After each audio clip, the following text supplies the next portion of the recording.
You can see all the bees behind me are pretty active. It's probably a bad idea to start up a chainsaw.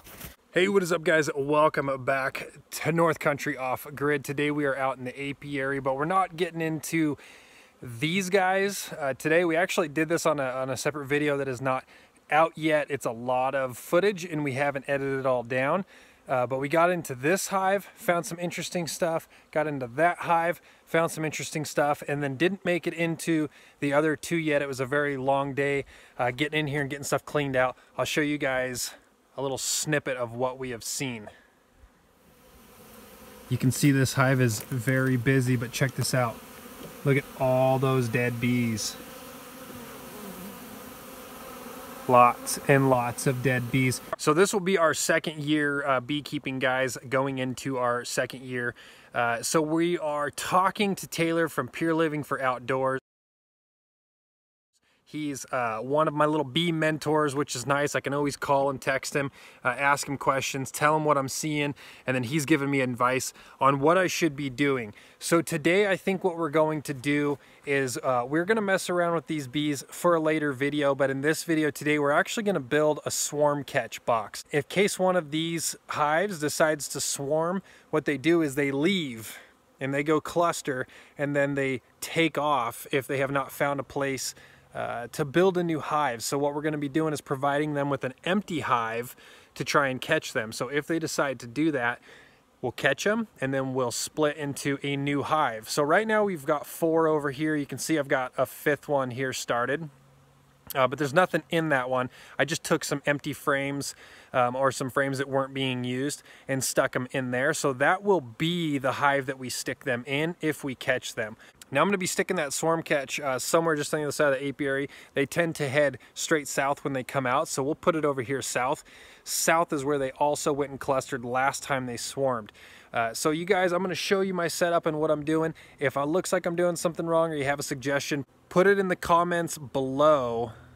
Let me know what I need to fix. All right, let's go build a swarm catch.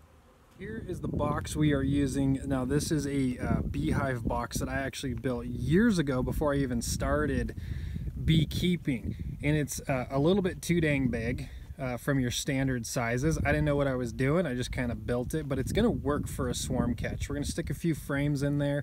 The bees will be able to go in there. We need to put a bottom on this thing. The girls have painted it for me.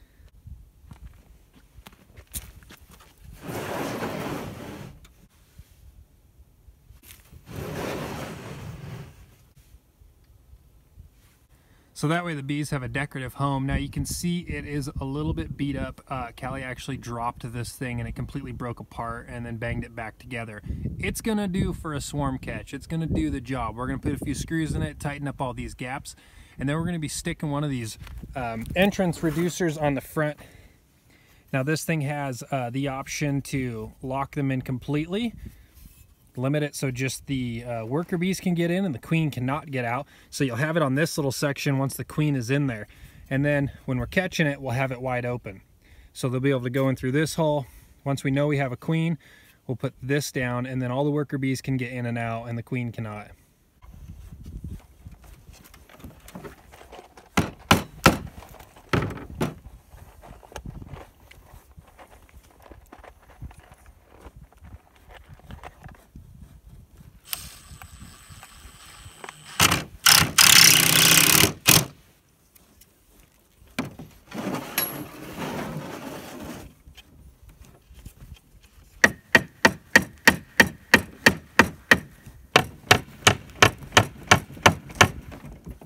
Then go ahead and put those big screws up.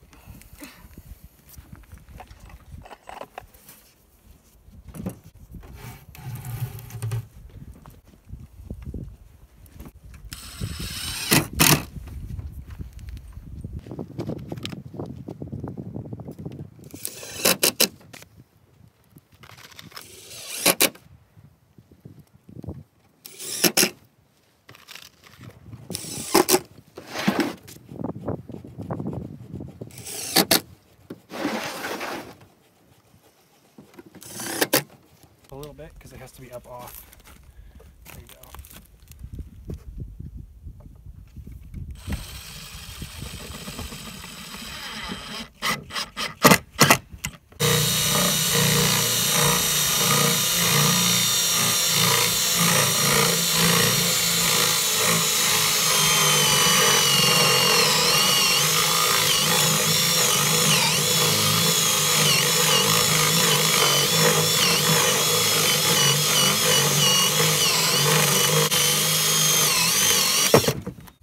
go. So pretty big hole. But when we flip this dude around,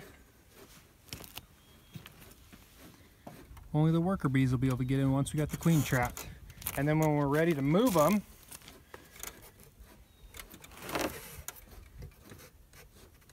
we can turn it to that one, and then they get plenty of air, but they're all locked in.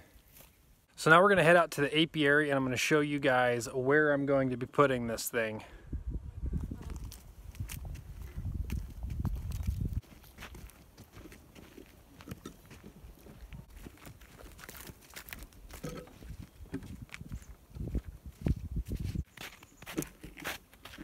So we're in the apiary. You can see all the bees behind me are pretty active. It's probably a bad idea to start up a chainsaw. We're actually going to cut a flat spot on that little stump right there. And I think that's where we're gonna place it for now. If you guys think that's a bad location, let me know in the comments.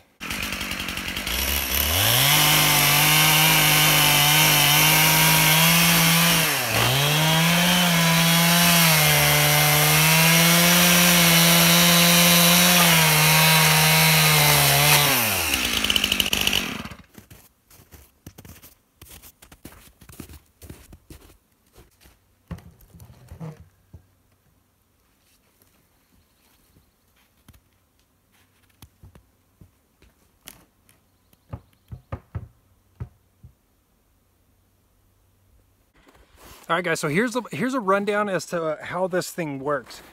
While the bees are out looking for flowers, gathering up pollen, they are searching around, and if they see a nice place that would make a good new hive, they actually go into it and they mark it. They secrete a scent, and that scent is like a beacon for them. So when they're coming back through, they can say, hey, this is a good spot here, or hey, this is the one we marked. This will be a great new hive location. So if we're lucky, they'll meander on over here, mark this as a possible great new hive location, mark it with their scent, and if these guys split, they'll come right over here and start filling this thing up, and then we trap them in there, and then we've got ourselves a new hive.